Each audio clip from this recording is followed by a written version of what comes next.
Pemirsa, generasi kedua imigran Indonesia di Amerika Serikat seringkali dihadapi satu tantangan menguasai bahasa ibu mereka. Di kampus terkenal University of Pennsylvania, kelas bahasa Indonesia dimanfaatkan anak-anak imigran Indonesia untuk mengasah kemampuan bahasa Indonesia mereka yang semakin memudar. Hari kemerdekaan di Amerika Serikat. Ini adalah presentasi mahasiswa kelas bahasa Indonesia pemula di University of Pennsylvania. Makanan adalah Jack dan Arnaf adalah dua mahasiswa S1 keturunan Indonesia yang tengah mengambil kelas bahasa Indonesia ini.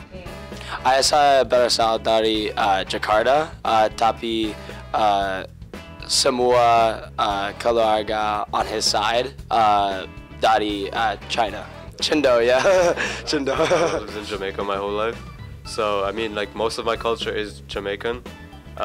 I guess, like, some parts of it are Indonesian. To be fair, like, it's Indian either way. Like, I'm either Indian in Jamaica or Indian in Indonesia. So this... Kelas ini adalah satu dari 50 bahasa minoritas yang diselenggarakan oleh University of Pennsylvania di Philadelphia dan diajar oleh Citra Wardani yang mengajar lewat program pertukaran Fulbright Foreign Language Teaching Assistant. Aku juga ketemu murid-murid yang fun banget mereka belajarnya, dan aku punya hubungan yang dekat sama mereka, not as teacher gitu, tapi lebih kayak mentor, kayak kakak gitu kalau buat mereka. Jadi iya boleh, coba.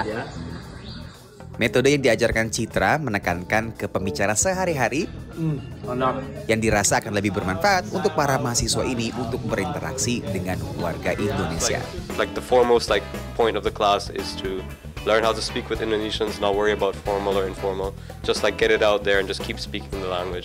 And I feel like that's honestly the best way to learn. Like we also go to we went to restaurants together, we know to order food. Suka makan nasi goreng, pretty basic.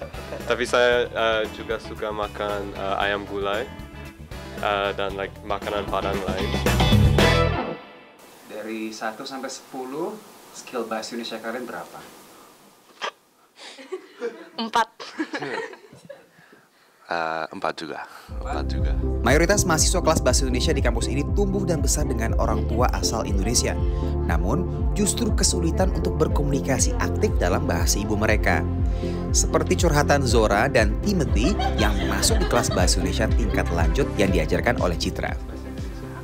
Saya ambil kelas ini untuk bisa lebih lancar bahasa Indonesianya karena saya ngomong bahasa Indonesia sama mami papiku. Ya, saya juga kesel kalau nggak tahu gimana bisa ngomong di Indo, karena saya suka ngomong tentang banyak science related things. University of Pennsylvania berada di kota Philadelphia yang dikenal memiliki konsentrasi diaspora Indonesia yang tinggi, termasuk para mahasiswa yang bersekolah di sini. Kepiawaian bahasa Indonesia imigran Indonesia generasi kedua umumnya memudar, namun budaya dan nilainya masih tetap bertahan. Mungkin kalau untuk yang orang tuanya orang Indonesia itu masih lumayan dekat ya, jadi mereka bisa relate kalau misalnya orang Indonesia basa basinya itu straightforward banget ya, nanya udah punya pacar, udah gede ya, masih inget tante nggak ya, kalau kayak gitu mereka ngerti. Cuman mereka juga paham kalau waktu orang Indonesia misalnya kasih pendapat suka muter-muter nih ngomong, tapi kalau lagi basa-basi straightforward banget. Bagi para murid Citra, belajar bahasa Indonesia tak sekadar mengejar nilai, namun juga untuk kembali mengenal dan mempertahankan budaya kampung halaman orang tuanya. Dari Philadelphia, Randy Wicaksana, VOA. Jelajahi cara baru mendapatkan informasi. Download Metro TV Extend sekarang.